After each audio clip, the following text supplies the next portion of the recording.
Hello guys, Susanna here. As you can see, I finished, well, semi-finished my cockatoo, well, pink Galah. I've got all the pieces on and I'm up to the stage where I have to do all the stitching on here. I'll show you what that will look like that's on my one. See how on this one I've done all the stitching, so I've still got to do all that. I love the way it's all raggedy, that part on there where I stitch on there. So but you get the drift of what it looks like. It's pretty much done, and I've done the little black French knots and a couple of little lines and done a bit of shading and all that kind of stuff in there. In the kit I've actually got a picture of the finished, like this piece without it, you know, it pretty much looks done but still need to do the you know, I've started doing some of the stitching here, so once I've done all that it is pretty much done.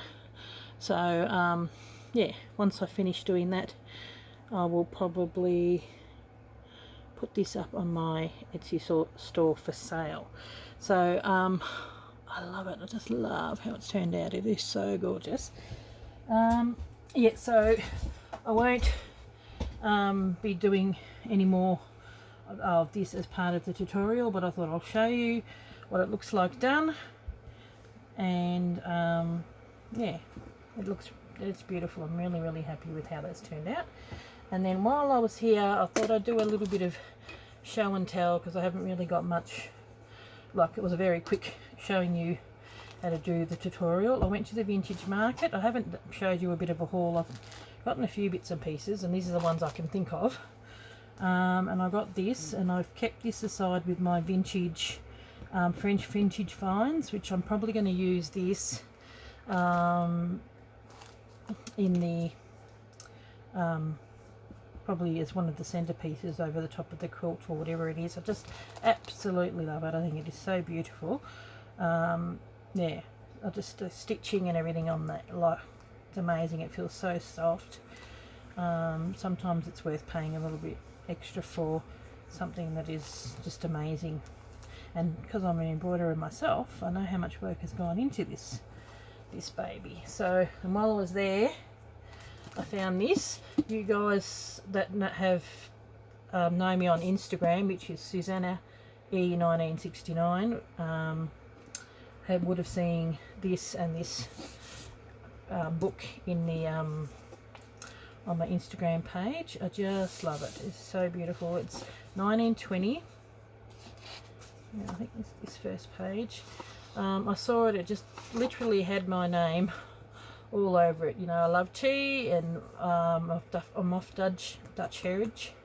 I was actually born in Holland.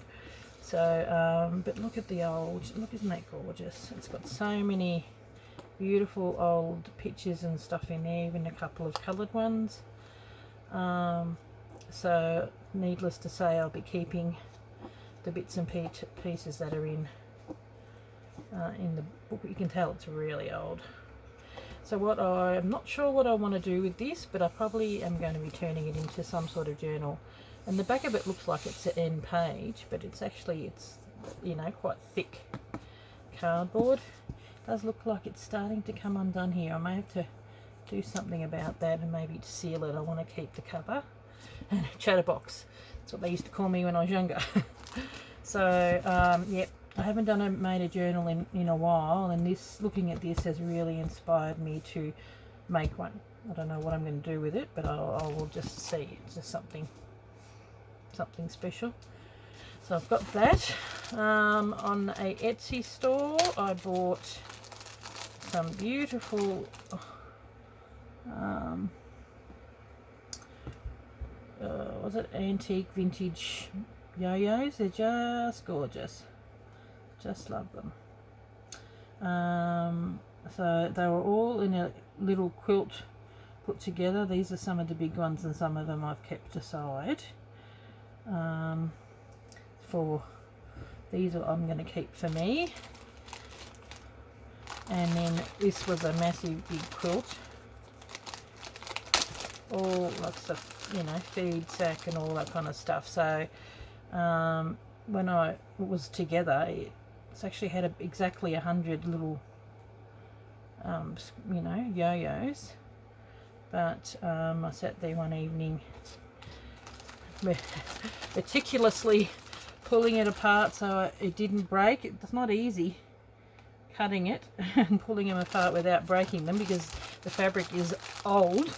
So I've been watching everybody else online with their beautiful vintage yo-yos, and rather than sitting there thinking, well, I wouldn't mind having some, I got a few when I did the collaboration from the girls.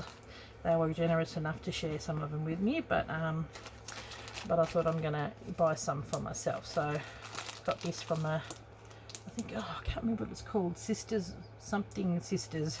It's on an Etsy store. So love it. Oh, I might put that one in here. I quite like that. Yeah. And so and on last weekend I went to a craft fair thingy in Ballarat, and there was this place called Australian Fine French Linen. So when you go to these places, they have lots of different, I think they're from Western Australia, and this company is actually the people who design this stuff. They're not continuing, so which is really sad. You find something you really love, like it's new, but beautiful. They're linen fabrics and they're just gorgeous. So absolutely love them. They'll go really well with my vintage finds, but like I especially love that one. I think it's beautiful. So yeah, really nice. All the polka dots and just beautiful. This isn't linen, this is fabric. There's a mixture of fabric, but then there's linen as well. So all four of these are linen, and then that's linen, that's linen, it's linen, and then I think the rest are fabrics. So pretty. Actually, I might open it up. There you go. You're probably all going, why don't you open it up? I want to have a proper look. Okay, here, have a look. Beautiful. That's the blue version of that. Just so beautiful. It feels so beautiful. So I thought, oh well, you know, you have a budget when you go to these craft fairs, and I think I spend all of it on this one stall. So beautiful. Such pretty fabric. A roll of fat eights. I might as well, although I need to open up that. This is just like a ticking of some sort. And then this is a toll. Beautiful. Looks like it's got fairies or something on it. No flowers. And it just feels so soft. So it's nice actually to find French style fabric which is new. I think that this is like that one, except for it's in the like in cotton. Beautiful, beautiful. So, you know, one of these things that you're not sure what you're going to do with it, but you have to have it because it's just so pretty. Isn't that gorgeous? And then this one, that one matches that beautifully. And then beautiful. It's a bit like that one, except for on the fabric. Yeah, that's sort of in the pinks. That's that one, and then this. So I'm pretty happy with that. I've got a little bag of buttons in, which is inside the kitchen, so I won't worry about that. Then at my local patchwork shop, I got this, what's it called? It's So Vintage by Nutex, 100% cotton. So if anybody's interested, www.nutexco, oh, New Zealand, there you go. So there you go. don't know what it's called. So vintage. There you go. And you get a panel block, and it had 2 of exact same of the panels. Hopefully you can see it. I'll just scroll it up. And so I gave one to my sister as well. So I'm not sure what I'm going to do with it. I've still got a whole heap of beautiful papers that I've got for a sewing journal I want to make from My Porch Prints. She had the most beautiful papers, but it'd be nice to sort of maybe the sewing room, keep that one and make a level one out of that. And then last but not least, I'll just get these bits. I have been inspired by Carol from Oak House Journals. I hope you're watching this, Carol. You can see I made 4, and then I've still got, I'm currently going to be doing some more, and I made 4 this size, but I've already used 2. Some of the stuff was really rusty. I've made used up 2 of these panels this size. I've made some kits.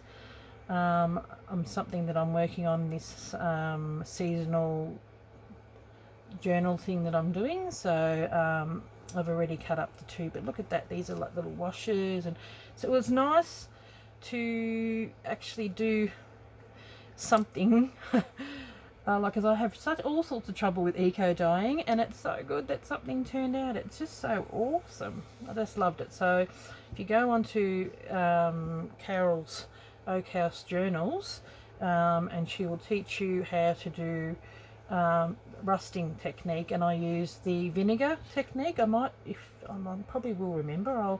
I'll link her channel to here, and you go on there and have a look. It's fairly, she may have a playlist, but it's fairly close, like as in it's probably only about maybe 5 or 6 videos down. So she has a couple of techniques, one where she uses a vinegar, and then there's another one, a bright technique, where you use a special bottle. But I just thought I'm going to use what I've got, and this is using the vinegar, and then after I finished I put tea on it, so because I really love the grey type of background. So I just love how it turned out, and I used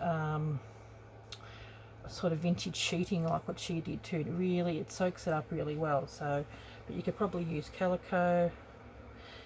Yeah, just beautiful. So I've already, these are the bits and pieces that I had left over from the little kits I made. So I'm currently working on a project, and it is absolutely, it is stunning. I really love it, but I am not going to put it out until it's completely finished. And yeah, because I'm sick of jumping the gun and not having a complete project. I think it's better that you can see something that's finished. I'm going to fold it over like this because I love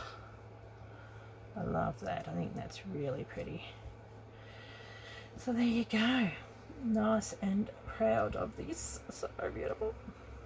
So and once again, got this. It's beautiful. I just love it.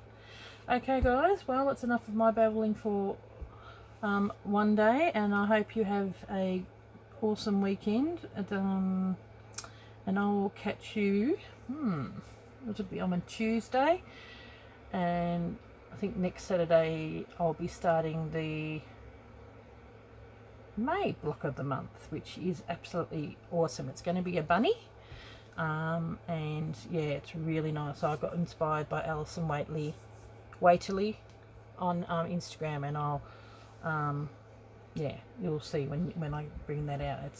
I want to try and do something a little bit different each month, so you don't get too bored. Okay guys, thank you very much for watching and listening to me babble on. And I will catch you in the next video, and I hope you have a great weekend and an awesome next week. Thanks for watching guys. Bye.